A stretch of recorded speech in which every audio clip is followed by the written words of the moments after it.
So therefore, there's some psychological things in your head that has to be evaluated when it comes to you having the right to exercise your Second Amendment.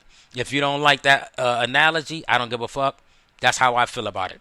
Number two, usually when a person goes to prison for sexual assault, for a very long time, it's because they have multiple offenses when it comes to this act.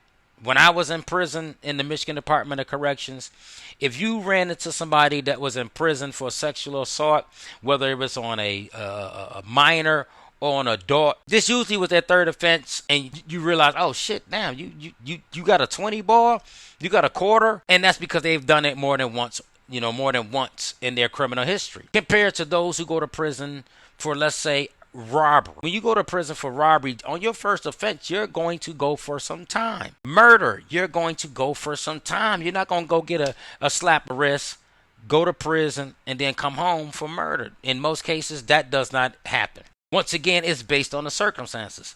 Any type of assault, if you go to prison, you usually go for a nice amount of time compared to those who get caught with drugs, those who have a gun charge, or those who have some kind of vandalism or property damage, right? If there's not a victim involved, usually their first couple of offenses, they don't get a lot of time compared to those that go to prison for murder. And so people believe that, they have this idea that if you go to prison for a violent offense, the chances are you coming out and reoffending is greater than those that don't go to prison for a violent offense.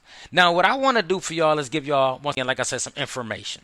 If you follow me, you fuck with me, I did a TEDx talk back in 2023. You can just YouTube it, type in my name, Corey Frazier TEDx talk, and it pops right up. You can also look at my playlist. I believe I have it there. But I've also have clips of it on all my social media platforms. So if you want to check it out, you're more than welcome. Once again, just go in your search bar on YouTube and type in Corey Frazier TEDx talk. It should pop right up. But one of the things that I did on there was gave some statistical information, because people love statistics when it comes to formerly incarcerated people or individuals and recidivism, and the likelihood of them reoffending based on the information that they get from various agencies throughout America.